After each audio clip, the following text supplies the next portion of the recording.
Hello, അസ്സലാമു അലൈക്കും. Welcome back. ഇന്നത്തെ വീഡിയോയിലേക്ക് എല്ലാവർക്കും സ്വാഗതം. എല്ലാവരും സുഖമായിരിക്കുമെന്ന് വിശ്വസിക്കുന്നു. നമ്മൾ ഇന്ന് ചെയ്യുന്നത് നമുക്ക് വളരെ ഈസി ആയിട്ട് ഒട്ടും ചെലവില്ലാതെ തന്നെ വീട്ടിലുണ്ടാക്കിയെടുക്കാൻ പറ്റുന്ന ഒരു ഹോം ഡെക്കർ പീസാണ് കേട്ടോ. ഇത് നമുക്ക് വാൾ ഹാങ്ങിങ് ആയിട്ടോ ഡോർ ഹാങ്ങിങ് ആയിട്ടൊക്കെ യൂസ് ചെയ്യാം. അപ്പോൾ കണ്ടു നോക്കാം. അതിന് വേണ്ടിയിട്ട് ഞാനിവിടെ എടുത്തേക്കുന്നത് നമ്മളുടെ പ്രഷർ കുക്കറിൻ്റെയൊക്കെ വാഷറില്ലേ, അതായത് ചീത്തയായ വാഷർ, ഉപയോഗിക്കാത്ത ഒരു വാഷർ എടുത്തിട്ടുണ്ട്. പിന്നെ അതുപോലെ തന്നെ എടുത്തേക്കുന്നത് നമ്മുടെ കേർട്ടനൊക്കെ ഇങ്ങനെ ഒരു ഡെക്കറേറ്റീവ് പീസായിട്ട് അതിൻ്റെ നടുക്ക് ചുറ്റിയിടുന്ന ഇതേപോലത്തെ പീസ് കിട്ടുമല്ലോ. അപ്പം അങ്ങനെ ആ ഒരു ത്രെഡ് എടുത്തിട്ടുണ്ട്. ഇത് ഉപയോഗിക്കാത്ത ഉണ്ടായിരുന്നു കേട്ടോ. അപ്പം അതും എൻ്റെ കയ്യിൽ ഇരിപ്പുണ്ടായിരുന്നു. അപ്പം അതും എടുത്തിട്ടുണ്ട്. ഇനി നമുക്ക് ഈ പ്രഷർ കുക്കറിൻ്റെ വാഷറിലേക്ക് നമ്മൾ എടുത്തേക്കുന്ന ഈ ഒരു കയറ് പോലെ ഇരിക്കുന്ന ഈ ഒരു പീസ് ഉണ്ടല്ലോ, അതിനെ ഗ്ലൂ സ്റ്റിക്കും കൊണ്ട് ഒട്ടിച്ചു കൊടുക്കാം. ഇതെന്ന് പറയുമ്പോൾ കാണുമ്പോൾ തന്നെ അറിയാം, നമുക്ക് എല്ലാവർക്കും അറിയാം, അതിനൊരു സിൽക്കി ടെക്സ്ചർ ആണുള്ളത്. ഒരു ചെറിയൊരു ഷൈനിങ് ഉണ്ട് ഈ ഒരു ത്രെഡിന്. പിന്നെ അതുപോലെ തന്നെ അത് നെയ്തേക്കുന്നതാണെങ്കിലും കുറച്ചൊരു സ്ലാൻഡിങ് ആയിട്ടാണ്. അപ്പം നമുക്ക് ഇതിനെ ഈ ഒരു ഗ്ലൂ സ്റ്റിക്ക് വെച്ചിട്ട് ഇതിൻ്റെ മുകളിലേക്ക് സ്ലോലി അപ്ലൈ ചെയ്ത് ഒട്ടിച്ചു കൊടുക്കാം. പിന്നെ നമ്മൾ ഈ ഗ്ലൂ സ്റ്റിക്ക് ഇങ്ങനെ ഒട്ടിക്കുന്ന സമയത്ത് രണ്ട് സൈഡിലും ഒട്ടിക്കണം എന്നൊന്നുമില്ല. ഒരു സൈഡിൽ നല്ല ടൈറ്റ് ആയിട്ട് പിടിച്ചിട്ട് ഒരു സൈഡിൽ മാത്രം ഗ്ലൂ സ്റ്റിക്ക് അപ്ലൈ ചെയ്യുക. എന്നിട്ട് ഇതിനെ ഒന്ന് ഇങ്ങനെ റോൾ ചെയ്തെടുക്കുക. അപ്പം താഴത്തെ ഭാഗം ടൈറ്റ് ആയിക്കോളും. ഒരു ഭാഗത്ത് മാത്രം നമ്മൾ ഗ്ലൂ സ്റ്റിക്ക് വെച്ചിട്ട് ഒട്ടിച്ചാൽ മതി. പിന്നെ കെയർ ചെയ്യേണ്ട ഒരു കാര്യം എന്ന് പറഞ്ഞാൽ ഇടയ്ക്ക് അങ്ങനെ അധികം സ്പേസ് ഇല്ലാതെ ഇതിനെ ഒട്ടിക്കണം. സ്പേസ് വന്നു കഴിഞ്ഞാൽ അത്ര ഭംഗി ഉണ്ടാവത്തില്ല. നല്ല അടുത്തടുത്ത് വരണം.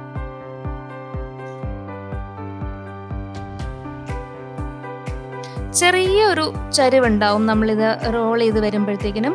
ഒത്തിരി സ്ട്രെയിറ്റ് ആയിട്ട് വേർട്ടിക്കലായിട്ട് തന്നെ വരണ്ട. അങ്ങനെയാകുമ്പോൾ നമ്മൾ ലാസ്റ്റ് വരുമ്പോഴത്തേക്കിനും അത് ഒരു ജോയിൻ ചെയ്യാനായിട്ട് ചെറിയൊരു ഡിഫിക്കൽട്ടി ഉണ്ടാവും. അപ്പോൾ ചെറുതായിട്ടൊന്ന് ചരിഞ്ഞ് വന്നാൽ മതിയേ. അപ്പോൾ എൻ്റെ കയ്യിൽ ഉണ്ടായിരുന്നത് ഒരു കേർട്ടൻ്റെ ഈ ഒരു പീസായിരുന്നു ഉണ്ടായിരുന്നത്. അപ്പം അവിടെ ഇങ്ങനെ ജോയിൻ ചെയ്തായിരിക്കുമല്ലോ കിടക്കുന്നത്. അതിനെ അങ്ങനെ വെടിയിച്ചെടുത്ത് അതിനെ ഓപ്പൺ ചെയ്തെടുക്കുമ്പോഴത്തേക്കിനും നമുക്ക് അത്യാവശ്യം വലുപ്പമുള്ള പീസാണ് കിട്ടുന്നത്. ഇതിനെ ഞാൻ ഫുൾ ചുറ്റുന്നുണ്ട്. അങ്ങനെ ചുറ്റി വന്നപ്പോഴത്തേക്കിനും ഈ ഒരു വാഷറിൻ്റെ മുക്കാൽ ഭാഗത്തോളം കവർ ചെയ്യാനായിട്ട് പറ്റി.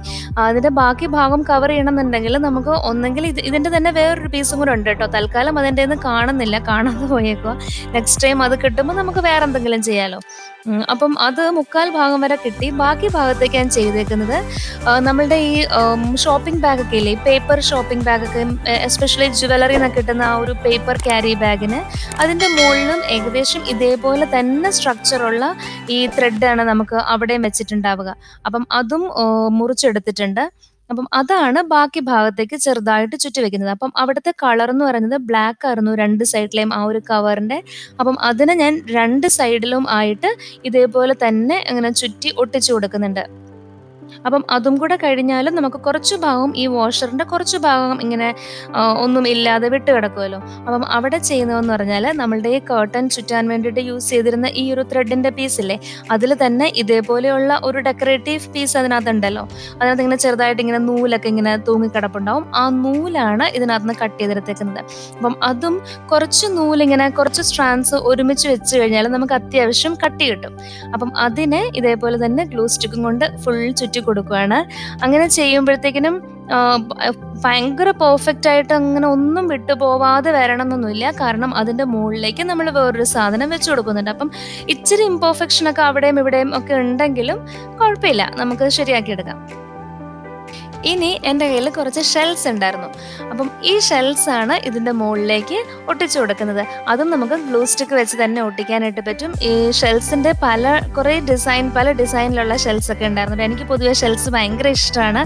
അപ്പം അത് ഞാൻ ഇതിൻ്റെ മുകളിലേക്ക് ഒട്ടിച്ചു കൊടുക്കുന്നുണ്ട്. നമുക്ക് കുറച്ച് എവിടെയാണ് നമുക്ക് ഇഷ്ടമുള്ള രീതിയിൽ അതിന് നമുക്ക് നമ്മുടെ ഇഷ്ടം അനുസരിച്ചുള്ളൊരു പാറ്റേണിലാണ് ഒട്ടിച്ചു കൊടുക്കുന്നത്. അതും കൂടെ കഴിയുമ്പോഴത്തേക്കിനും ഈ ഒരു ഡെക്കറേറ്റീവ് പീസിൻ്റെ പണി കഴിഞ്ഞിട്ടുണ്ട്. ഇനി വേണ്ടതെന്ന് പറഞ്ഞാൽ നമുക്കിത് എവിടെയെങ്കിലും തൂക്കിയിടാൻ, ഞാൻ നേരത്തെ പറഞ്ഞ പോലെ ഇതൊരു ഹാങ്ങിങ് പീസായിട്ടാണ് ചെയ്യുന്നത്. അപ്പം ഒന്നെങ്കിൽ നമുക്ക് വാൾ ഹാങ്ങിങ് ആയിട്ട് വെക്കാം, അല്ലാന്നുണ്ടെങ്കിൽ ഡോർ ഹാങ്ങിങ് ആയിട്ടൊക്കെ യൂസ് ചെയ്യും. അപ്പം ഞാനിവിടെ ഡോർ ഹാങ്ങിങ് ആയിട്ടാണ് ഇതിനെ മാറ്റുന്നത്. അപ്പം അതിൻ്റെ അറ്റത്തേക്ക് ഇത് തൂക്കിയിടാൻ വേണ്ടിയിട്ടും കൂടെ ഒരു ത്രെഡിനെ ചുറ്റി കൊടുക്കുന്നുണ്ട്. അത് ചെറുതായിട്ടൊന്ന് കൊളുത്തി വെച്ച് കഴിഞ്ഞാൽ നമുക്ക് ആണിയിലോ എവിടാന്ന് വെച്ചാൽ തൂക്കിയിടാനായിട്ട് പറ്റും. ഈ സെയിം മെറ്റീരിയലും ഈ സെയിം സാധനം തന്നെ ഉണ്ടെങ്കിൽ നമുക്കത് ഫുള്ളായിട്ട് ചുറ്റി കൊടുക്കാം കേട്ടോ. എൻ്റെ കയ്യിൽ അത് അത്രയും ഉണ്ടായിരുന്നില്ല. അതുകൊണ്ടാണ് ബാക്കി ഭാഗത്ത് ഞാൻ ഈ ത്രെഡ് ഒട്ടിച്ചു കൊടുക്കുന്നത്. അപ്പം ആ ഒരു കളർ കോമ്പിനേഷനും കുഴപ്പമില്ലാതെ വരുന്നുണ്ട്. പിന്നെ നമ്മൾ അങ്ങോട്ടേക്ക് ഈ ഷെൽസിനെ വെക്കുവാണല്ലോ, അപ്പം അതുകൊണ്ട് വലിയ കുഴപ്പമില്ലാതെ അറിയത്തുമില്ല കേട്ടോ. ഇനി ഈ ഷെൽസിന് കളർ കൊടുക്കണം എന്നുണ്ടെങ്കിൽ കൊടുക്കാം. പക്ഷെ ഞാനിവിടെ കളർ കൊടുക്കുന്നില്ല. എനിക്ക് ആ ഷെൽസിൻ്റെ നാച്ചുറൽ കളറിൽ തന്നെ ഇരിക്കുന്നത് കാണാനാണ് ഇഷ്ടം. നമ്മൾ ഈ ഷെൽസൊക്കെ കൊടുത്ത് വന്നപ്പോഴത്തേക്കിനുണ്ടല്ലോ അതിൻ്റെ ആ ഒരു ലുക്ക് തന്നെ മാറി. അതിനൊരു നല്ലൊരു എലഗന്റ് ലുക്ക് കിട്ടിയിട്ടുണ്ട്. നമ്മൾ പ്രഷർ കുക്കർ ആൻഡ് വാഷറാണ് ഇവിടെ യൂസ് ചെയ്തേക്കുന്നത് പറയത്തേ ഇല്ല. ഇവിടെ നമ്മൾ ഒരു പൈസ പോലും യൂസ് ചെയ്യാതെ സ്പെൻഡ് ചെയ്യാതെ ഉണ്ടാക്കിയെടുത്തേക്കുന്ന ഒരു ഡെക്കറേറ്റീവ് ഐറ്റമാണ്. ഇനി നമുക്കിതിനെ ഒന്ന് ഹാങ് ചെയ്യാം. ഞാനിപ്പോൾ ഇവിടെ നേരത്തെ പറഞ്ഞതുപോലെ ഒരു ഡോർ ഹാങ്ങിങ് പീസ് ആയിട്ടാണ് കേട്ടോ യൂസ് ചെയ്യുന്നത്. അപ്പോൾ ഇത്രയേ ഉള്ളൂ ഇന്നത്തെ വീഡിയോ. ഇഷ്ടമായെന്ന് വിശ്വസിക്കുന്നു. ഇഷ്ടമായിട്ടുണ്ടെങ്കിൽ വീഡിയോ ലൈക്ക് ചെയ്യാനും കമൻറ്റ്സ് അറിയിക്കാനും മറക്കല്ല. പിന്നെ അതുപോലെ തന്നെ നമ്മുടെ ചാനൽ ഇതുവരെ സബ്സ്ക്രൈബ് ചെയ്തിട്ടില്ലാന്നുണ്ടെങ്കിൽ സബ്സ്ക്രൈബ് ചെയ്യാനും അതിൻ്റെ കൂടെയുള്ള ബെല്ലൈക്കണിൽ ഓൾ ക്ലിക്ക് ചെയ്യാനും വിട്ടുപോവല്ലേ. അങ്ങനെയാണെങ്കിൽ മാത്രമേ ഉള്ളൂ ഞാൻ നെക്സ്റ്റ് വീഡിയോസ് അപ്ലോഡ് ചെയ്യുമ്പോഴത്തേക്കിനും നോട്ടിഫിക്കേഷൻസ് കിട്ടുള്ളൂ. ഇപ്പോഴും കുറേ ആൾക്കാരൊക്കെ വീഡിയോസ് സബ്സ്ക്രൈബ് ചെയ്യാതെയാണ് കാണുന്നത്. അപ്പോൾ സബ്സ്ക്രൈബ് ചെയ്ത് ബെല്ലൈക്കൺ ഓൺ ആക്കി വെച്ച് കഴിഞ്ഞാൽ ഞാൻ നെക്സ്റ്റ് വീഡിയോസ് അപ്ലോഡ് ചെയ്യുമ്പോഴത്തേക്കിനും അതിന് നോട്ടിഫിക്കേഷൻ കിട്ടും. അപ്പോൾ വീണ്ടും നമുക്ക് മറ്റൊരു വീഡിയോ ആയിട്ട് കാണാം. കാണുന്നത് വരേക്കും take care and stay safe.